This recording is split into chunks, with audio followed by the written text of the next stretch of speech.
any suggestions such as like rebates on, I've heard there's rebates on lighting, sometimes new equipment, anything like that that may help new owners when it comes to tax time? So any tips for them?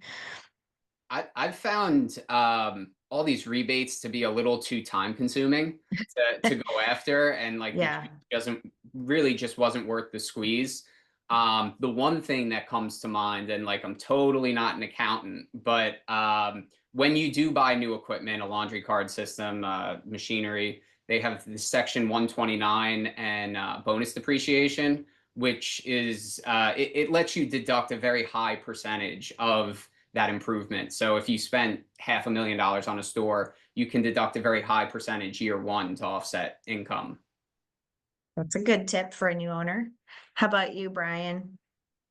Yeah, I don't have any magic bullets like rebates or equipment, but when it comes to tax time, like this is use your accounting software and make sure you do your bookkeeping at least monthly, right? Like that makes the conversations and the accuracy of data so much easier when you're talking to the bookkeeper and to the accountant, and it makes tax time less painless.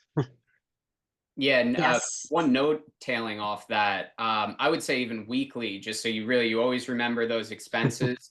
And when you report on data like this, you have goals, and then you benchmark against your goals. You'll see that you hit your goals a lot quicker because you know what you're running towards. So really, just having that data in place, having it sent to you, analyzing it on a routine basis is going to improve your growth. Yeah, Brian Wallace always says what measures gets done, and Yeah, that's kind of what you're saying. exactly.